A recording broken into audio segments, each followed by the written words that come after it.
Սիրելի հայրենակիցներ, տարիներ առաջ ազգային ժողովի ձևավորման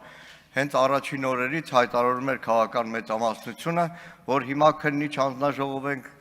ձևավորելու, տեսեք ինչեր ենք բացահայտելու։ Երկար տևական ժամանակ այդ քննիչ հանձնաժողովը աշխատել է, որը ձևավորվել է Պաշտպանության եւ Անվտանգության մշտական հանձնաժողովի հիմքի վրա։ Ընդդիմությունը ուներ վերապահումներ, որ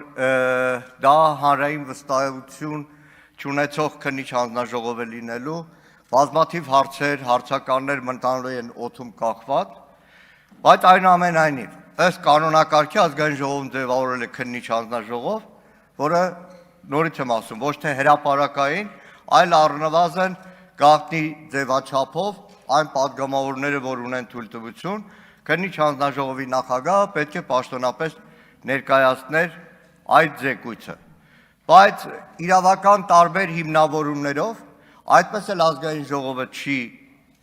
ժողովին չի ներկայացվել քննիչ հանձնաժողովի զեկույցը։ Ես անձնապես շատ ուրախ կլինեի, որ այդ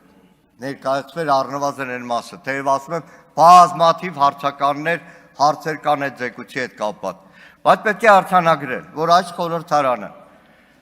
ավարտելով իր աշխատանքը, այդպես էլ այդ խորհրդարանին չներկայացվեց 44 օրյա պատերազմի քննիչ հանձնաժողովի զեկույց, եւ եթե պարոն Սիմոնյանն ասում է մի օր չէ, երկու օր չէ, բազմաթիվ օրեր ենք ծանոթացել,